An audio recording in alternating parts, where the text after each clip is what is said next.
ആശാവർക്കർമാർക്ക് ഐക്യദാർഢ്യവുമായി BJP. Chalakudy മണ്ഡലം committee south ജംഗ്ഷനിൽ സായാഹ്ന ധർണ നടത്തി. കേരളത്തിലെ 26,000 വരുന്ന ആശാവർക്കർമാരുടെ ന്യായമായ ആവശ്യങ്ങൾ അംഗീകരിച്ച് നൽകണമെന്ന് ബി.ജെ.പി. മണ്ഡലം കമ്മിറ്റി ആവശ്യപ്പെട്ടു. കർഷക മോർച്ച സംസ്ഥാന ജനറൽ സെക്രട്ടറി അജയ് ഘോഷ് സമരം ഉദ്ഘാടനം ചെയ്തു. യോഗത്തിൽ ചാലക്കുടി മണ്ഡലം പ്രസിഡന്റ് ടി.വി. പ്രജിത്ത് അധ്യക്ഷത വഹിച്ചു.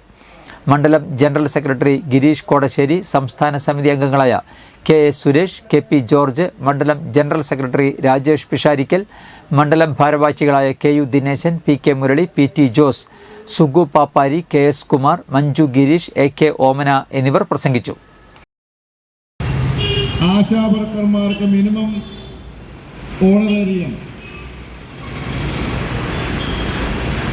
അതുപോലെ തന്നെ കേന്ദ്ര സർക്കാർ കൊടുക്കുന്ന ഫണ്ടും കൂടി കൂട്ടി 21,000 രൂപ ആശാവർക്കർമാർക്ക് കൊടുക്കുമെന്ന് തെരഞ്ഞെടുപ്പിൻ്റെ ആ കാലയളവിൽ തന്നെ വാഗ്ദാനം ചെയ്തിട്ടുള്ള